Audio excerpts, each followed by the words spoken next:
आप देख रहे हैं आई विजन नेटवर्क और ये है सिटी चैनल। नई सोच नई दिशा। जमुई विधायक श्रेयसी सिंह ने कहा कि बीजेपी 400 सीट एनडीए गठबंधन में जीतने का ऐलान कर दिया है और प्रधानमंत्री नरेंद्र मोदी को तीसरी बार प्रधानमंत्री के कुर्सी पर बैठाने का प्रण किया है। कि भारतीय जनता पार्टी ने ऐलान कर दिया है कि हम लोग इस बार 400 पार करेंगे अपने एनडीए के गठबंधन में और निश्चित रूप से आदरणीय प्रधानमंत्री मोदी जी को प्रधानमंत्री जी की कुर्सी पे तीसरी बार बैठाने का प्रण किया है। ये कानून को समझने के लिए थोड़ी सी गंभीरता की बात है। इसमें पक्ष विपक्ष का मुद्दा नहीं बनाना। ये निश्चित रूप से ये जो सीएए आज हम लोगों के बीच में लाया गया है, ये इस वजह से लाया गया है कि जो बुद्धिस्ट, जैनिस्ट, ईसाई इस तरह के लोग हैं तो अदर नेबरिंग कंट्रीज से अंडर थ्रेट महसूस करते हैं, उन लोगों को सिटीजनशिप मिल सके इंडिया की। और निश्चित रूप से जो हमारी नेबरिंग कंट्रीज हैं वो इस्लाम को ज्यादा को फॉलो करती हैं, तो जो मुस्लिम समुदाय के लोग हैं वो लोग किसी भी तरीके से इंडिया के नेबरिंग कंट्रीज से अंडर थ्रेट नहीं है। तो जाहिर सी बात है कि उन लोगों को छोड़ के बाकी सभी माइनॉरिटी कम्युनिटीज के लिए, माइनॉरिटी रिलीजन्स के लिए इस रूल को लाया गया है। मुझे पूरा उम्मीद है कि सब लोग सर्वसम्मति से इस कानून को लागू करेंगे। बीजेपी आपको ऑफर दे कि मैं आप से चुनाव लड़े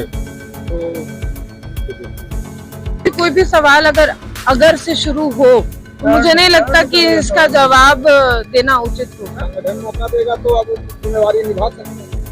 संगठन मुझे जो जिम्मेदारी देगा मैं उसको तत्पर निभाने के लिए तैयार हूँ। टाउन थाना क्षेत्र के खैरमा से अपहरित 2 छात्रों को पुलिस ने बेहोशी की हालत में जमुई रेलवे स्टेशन से बरामद किया है, जिसे इलाज के लिए गुरुवार की दोपहर सदर अस्पताल लाया गया। बता दें कि 11 मार्च को टाउन थाना क्षेत्र के खैरमा की रहने वाली छात्रा लवली कुमारी व निभा कुमारी कोचिंग करने के लिए जमुई बाजार की ओर गई थी, जिसके बाद से वो लापता हो गई थी। घटना को लेकर बुधवार को परिजनों द्वारा टाउन थाने में आवेदन देकर प्राथमिकी दर्ज कराई गई थी। घर से निकल गई थी, गार्जियन को कोई जानकारी नहीं। 2 छात्रा थी सर। हाँ। तो ये कहाँ से बरामद हुआ, क्या मामला? बरामद जमुई रेलवे स्टेशन से किया। अच्छा, मामला माननीय न्यायालय में पक्ष अपना रखेंगे। क्या कहा जा रहा था, अपहरण हो गया या क्या मामला है? ऐसे तो बोल रहे कि हमको कोई जबरदस्ती लेकर चले गए। स्प्रे नशा वाला स्प्रे मार दिया। अच्छा, उसके बाद में हम लोग लेके गया। हमको लोग कहाँ लेके गया लोग? फिर कैसे यहाँ पहुँची जमुई रेलवे स्टेशन? हम इसमें आए हैं तो अपना ट्रेन से पकड़ के आए हैं। दोनों ठीक है अभी? हाँ ठीक है, अभी मानसिक स्थिति ठीक है। इधर बरामद दोनों छात्रा ने पुलिस को बताया कि स्प्रे से उसे पहले बेहोश कर दिया गया, उसके बाद उसका अपहरण कर लिया। वहीं पुलिस दोनों के बयान के आधार पर पूरे मामले की छानबीन में जुट गई है। जमुई में एक युवक ने अपनी अपहरण की साजिश खुद ही रच ली। पुलिस ने इस मामले में युवक को उसके घर से बरामद किया और सोनो थाने में प्रेस कॉन्फ्रेंस कर इसकी जानकारी दी।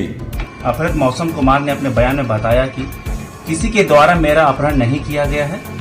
वह स्वयं मंसूर के खेत में अपना मोबाइल छोड़कर तथा चप्पल का फीता निकालकर अपहरण का रूप दिया, ताकि प्रदीप यादव के द्वारा पूर्व में किए गए आपसी रंजिश का केस में दबाव बनेगा तथा केस में समझौता कर लिया जाएगा। मौसम के द्वारा यह भी बताया गया कि वह स्वयं जोकटिया अपने खेत से भागकर झाझा स्टेशन गए तथा वहां से ट्रेन पकड़कर हावड़ा गए तथा जाने के दौरान उनको ऐसा एहसास हुआ कि वह गलत कर रहे हैं, इसका अंजाम बुरा भी हो सकता है। ये सोचकर वह पुनः हावड़ा से वापस अपने घर आ गए। फिलहाल अपहरित युवक पुलिस के हिरासत में है। पुलिस मामले की छानबीन कर रही है। सोनो थाना क्षेत्र के पचपहाड़ी के पास मछली लदा पिकअप वाहन सड़क किनारे पेड़ से टकरा गई, जिसके बाद पिकअप में आग लग गई। वहीं पिकअप पर सवार चालक व एक अन्य लोग घायल हो गए। दोनों को इलाज के लिए रेफरल अस्पताल सोनो लाया गया, जबकि घटना की जानकारी के बाद सोनो थाने की पुलिस मौके पर पहुंचकर वाहन को कब्जे में ले पूरे मामले की छानबीन में जुट गई है।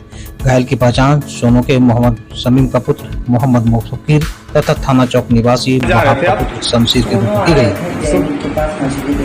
मछली देने के लिए, तो कहाँ पर हुआ?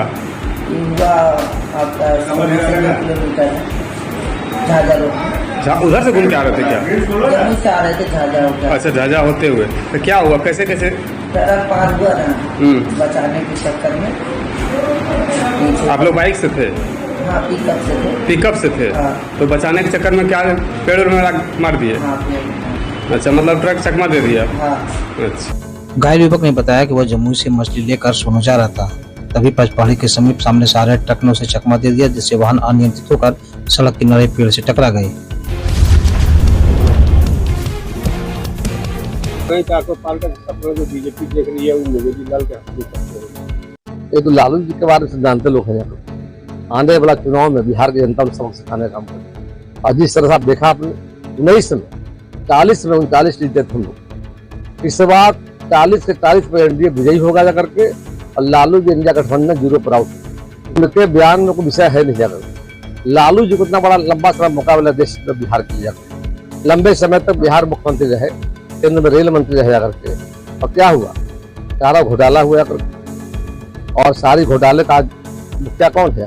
सारा घोटाला, कचरा घोटाला जो बिहार में हुआ करके। वो अपने समय में उन्होंने क्या किया करके, तो जो अवसर मिला था बिहार को आगे बढ़ाने को लेकर के, बिहार कहाँ खड़ा था? गड्ढे का बिहार, अंधेरे का बिहार, कानून का नाम नहीं था करके। शाम को 6 बजे के बाद महिलाएं कहीं जा नहीं पाती थी जाकर। लेकिन आज अच्छा काम हो रहा है, माननीय मोदी जी बढ़िया काम कर रहे हैं। तो लालू जी के पास कोई सा विषय है नहीं। उनको अवसर जो मिला था बेहतर काम करने के लिए, कर नहीं पाया करके। अब हमारी सरकार अच्छा काम कर रही है, और लगातार मैं तो कह रहा हूँ पूरे देश में मोदी लहर चल रहा है करके। और आने वाले समय में 400 को हम पार होंगे, फिर से मोदी सरकार होगी। जमुई के झाझा थाना क्षेत्र के परासी गांव में एक पुत्र ने अपने माता पिता को मारपीट कर घायल कर दिया। छोटे पुत्र ने घायल माता पिता को इलाज के लिए झाझा रेफरल अस्पताल में भर्ती कराया, जहां डॉक्टर के द्वारा इलाज किया गया। घायल बुजुर्ग की पहचान दासो रविदास और उसकी पत्नी गिरिजा देवी के रूप में हुई है। इधर एक पुत्र के द्वारा माता पिता के साथ मारपीट की घटना के बाद गाँव में इसकी घोर निंदा की जा रही है। झाझा थाना क्षेत्र के सोहजाना गाँव में शिवरात्रि के दिन 2 भाइयों के साथ कुछ लोगों के द्वारा मारपीट किया गया था। दोनों भाइयों की स्थिति गंभीर होते देख डॉक्टर ने बेहतर इलाज के लिए पटना रेफर कर दिया। इलाज के दौरान एक भाई की मौत पटना में हो गई। जिस दोपहर को मृतक का शव सोहजाना गांव पहुंचते ही आक्रोशित परिजनों ने सड़क पर शव रखते हुए 1 घंटे से अधिक सड़क जाम कर दिया। मृतक की पहचान लक्ष्मण यादव के रूप में हुई है। पुलिस आगे की कार्रवाई कर रही है।